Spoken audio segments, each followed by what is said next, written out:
Hello friends, स्वागत है आपका एक बार फिर से आपके अपने लीगल चैनल में। दोस्तों, आज हम बात कर रहे हैं एक केस की। और इस केस में जो एलिमनी ग्रांट हुई थी उस एलिमनी की, और उस एलिमनी को जब पति ने चैलेंज किया उसकी। ये परिस्थिति किसी के भी साथ कभी भी आ सकती है, क्योंकि 90% मामले ऐसे होते हैं जिनमें पति स्वयं की तरफ से कंटेस्टेड डाइवोर्स फाइल करता है, और 10% मामले ऐसे होते हैं जिनमें जो वाइफ होती है वो अपनी तरफ से कंटेस्टेड डाइवोर्स फाइल करती है। अल्टीमेटली फाइल तो डाइवोर्स ही हो रहा है। अब यहाँ पे पहला क्वेश्चन तो यही होता है, कईयों के मन में ऐसा होता है कि मैं डाइवोर्स फाइल करूंगा तो पत्नी एलिमनी मांग सकती है। दोस्तों, ऐसा नहीं है।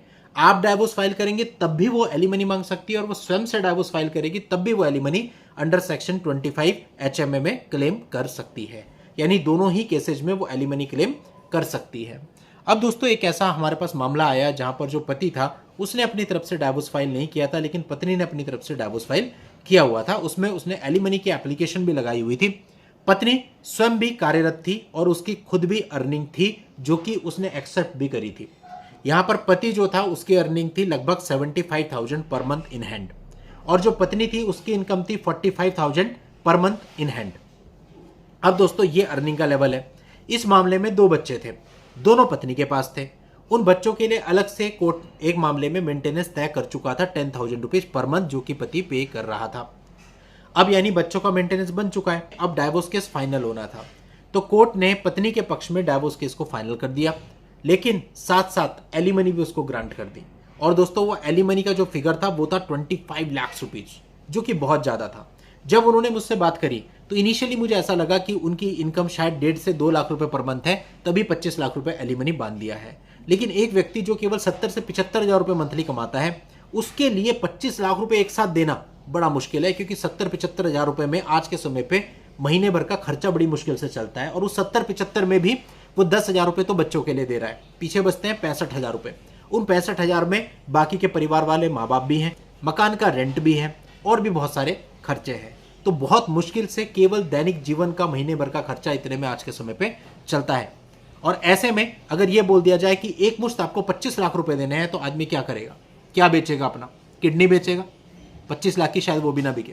तो अब क्या करेगा आदमी? कैसे उसको पे करेगा?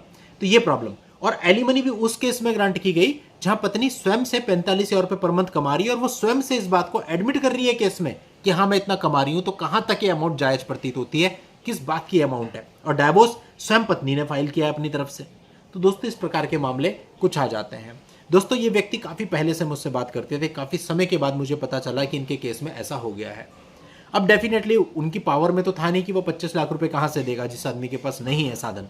अब उन्होंने इस ऑर्डर को चैलेंज किया हाई कोर्ट में, 25 लाख रुपए को हाई कोर्ट में चैलेंज कर दिया। अब जब दोस्तों वो हाई कोर्ट में गए, तो हाई कोर्ट ने कहा कि हम आपकी बात क्यों सुने। उसका कारण था दोस्तों, क्योंकि जो पति था, पति ने उस केस को प्रॉपरली कंटेस्ट नहीं किया था।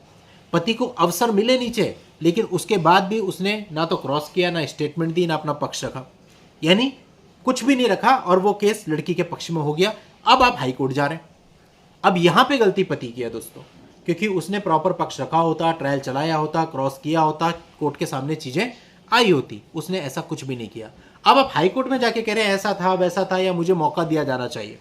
तो हाई कोर्ट ने कहा भाई ऐसा कुछ नहीं है, गलती तो आपके पार्ट पे। आपको पूरा मौका मिला, जो आपकी ऑर्डर शीट है वो बता रही है आपको बार बार मौका दिया गया, फिर भी आपने अपने मौके पर वो काम नहीं किया जो आपको किया जाना चाहिए था। तो आप हाई कोर्ट से क्या आप उम्मीद रखते हैं? तो दोस्तों, ऐसा ही होता है। अगर आप नीचे की कोर्ट में गलती करोगे तो ऊपर वाली कोर्ट से मत समझ लेना राहत मिलेगी। ऊपर वाली कोर्ट भी देखेगी नीचे आपको मौका मिला या नहीं मिला। अगर नीचे मौका मिला है, उसके बावजूद आपने वो काम नहीं किया जो आपको करना चाहिए था, तो ऊपर भी आपको मौका नहीं मिलने वाला।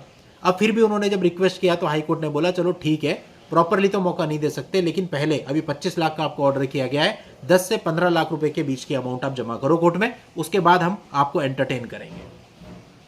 अब फंस गया आदमी। क्यों? क्योंकि 25 लाख तो वो दे नहीं सकता, और अब इनिशियली 10 से 15 लाख भी कहां से लाए एकदम से जमा करने के लिए? और 10 से 15 लाख नहीं लाता तो हाई कोर्ट एंटरटेन नहीं करेगी, फिर नीचे वाली कोर्ट के हिसाब से 25 लाख देने पड़ेंगे। अब करे तो करे क्या? दोनों तरफ से फंस गया। हाई कोर्ट में अगर चैलेंज करे तो 15 लाख की व्यवस्था करे, और ना चैलेंज करे तो 25 लाख की व्यवस्था करे। उलझ गया आदमी। तो दोस्तों, ये हुआ क्यों? अल्टीमेटली हस्बैंड ने लापरवाही करी, कह सकते हैं आप।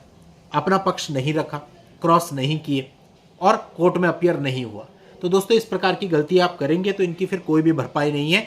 फिर आप किसी से भी एडवाइस ले लो इस जहां में, क्या करेगा आदमी? क्या एडवाइस देगा आपको? ऑप्शन है ही नहीं।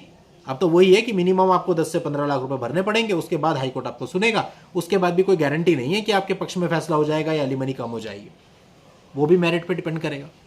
तो दोस्तों इसलिए कभी भी ट्रायल कोर्ट में यानी लोअर कोर्ट में, फैमिली कोर्ट में जो मामले आपके चलते हैं उनको आपको लाइटली नहीं लेना चाहिए। हर डेट पे आपको या आपके वकील साहब के मार्फत आप अपीयर हों और प्रॉपर सारी प्रोसीडिंग को चलाएं और ट्रांसपेरेंसी रखें।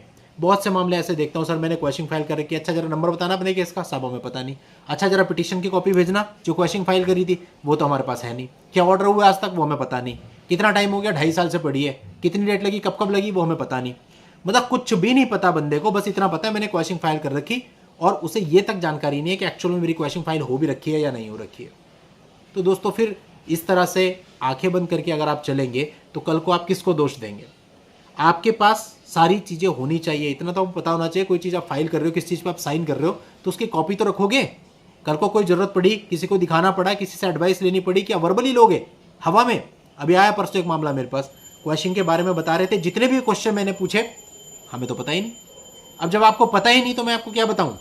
आपको आपके केस का स्टेटस नहीं पता, आपके पास पिटीशन नहीं, आपके पास जजमेंट नहीं, आपके पास ऑर्डर नहीं, क्या तारीखें लग रही हैं, कुछ नहीं पता। तो दोस्तों ऐसे में आपको नुकसान होना तय है।